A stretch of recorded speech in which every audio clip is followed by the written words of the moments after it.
Ами това беше филм с комедийни елементи, с мислите, философските мисли на един тинейджър, който вижда света по малко по-различен начин, който не е аутсайдер, но е така по-затворен в себе си. Ни прави много добри съждения върху всеки един казус, който се случва пред очите му. Той с думите си каза модела какъв. И изваждаше наяве по този начин много по-дълбоко заложени социални проблеми на обществото ни. И не само проблеми, елементи, най-общо казано. И така. На сайта teenday.com има банър в EveryBG. Има критика. Има, но това, което много ми харесва, че тя е доброжелателна. Аз приемам и даже търся критика, защото с критиката се ражда съвършенстването. Единствено съм противник на злобната критика, защото злобната критика обикновено е символ на зависита, колкото звучи скромно. В сайта много коментари са разни фенски коментари. Супер, нали? Колко го харесвам, симпатяга, не знам си какво. Някакъв определен процент са така градивна критика. Тях чета с интерес винаги ми отговарям. Ами в разни по-стари интервюта, защото сега минал тесен интервютата, тогава не бях много опитен, задах и малко по-скучни въпроси, по-тъпи. Кадър на втора камера не беше както трябва на някои интервюта, съответно те го донава си го казаха това нещо. Други... Може да няма нещо конкретно. Имаше там някои интервюта за звука не ми харесва, което той не е толкова. В смисъл звука разбира ми така, може да е по-добър, но технически за момента няма възможност за по-добър звук.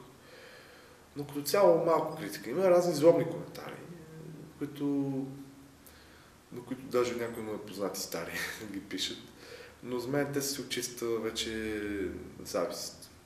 Колкото звучи тъпо, аз това е единственото разумно решение, че за какво се злобиш? Не е много ясно. Да бъда режисьор и да си го мечтая, да си го поставя за цел. Кинорежисьор и TeenDay беше много добро начало за това нещо. EveryBG не е сайта, с който искам да занимавам цял живот. EveryBG е клон журналистика. Журналистиката ми е интересна, но до там. А киното ми е любов. Много повече. И не искам в смисъл нямам време да се прекарвам времето само в това. Смятам и така след може би тази или следващата година да замина за Франция и да продължа да уча кино, защото има определено много какво да науча. И живот и здраве след няколко години, може би до 10, да изкарам първи си филм. Вече сериозен кинопроект. Трудно да се кажеш, защото трябва да отида в Франция да видя там каква обстановката, но за сега по сегашни идеи, може би България, защото България почвата е доста по-необработена. И по-малко конкуренция има повече търсене на определен стил филми, който до момента само един такъв последните 20 години се появи. Няма да уточнявам нататък. Но, нали знаеш, има една приказка, че живот е всичко това, което се случва около нас, докато ние си градим плановете. И поради тази причина, общо взето, аз съм си направил някакъв оперативен план, но дори да не се случи точно той, не го взимам на сърце, защото живота е един. Да, награда към Барев. Аз оставях много изненадан. Дестин Киджиева ми се обади тук преди една седмица и ми каза, че съм номиниран за тази награда. Аз естествено веднага получих една награда, история, какви хора са номинирани, наградени. Тя от 2009 тази фундация. Аз станах много така учуден, че те са забелязали това, което прави, са го харесали. Но на 11 април ще разберем дали от тези 5 номинирани аз съм и на първо място. Много ти благодаря за хубавите пожелания. И аз също бих искал тебе да те поздравя Защото те говорят, е сайт, който точно като ми писа преди време ми прави впечатление. Защото той като че ли, ако EveryVeg е публичната част, те говорят е задната част. В смисъл такъв, че ти интервюираш интересните неизвестни личности.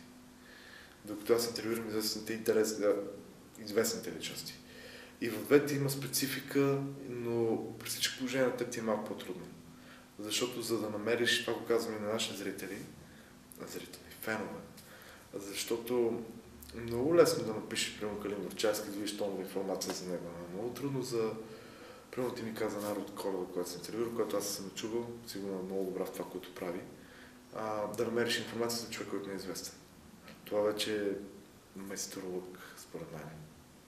Така че аз те поздравявам. И ти благодаря, че прояви интерес да бъда част от твоя проект, като ме поканиш в него. Това за мен е чест, наистина.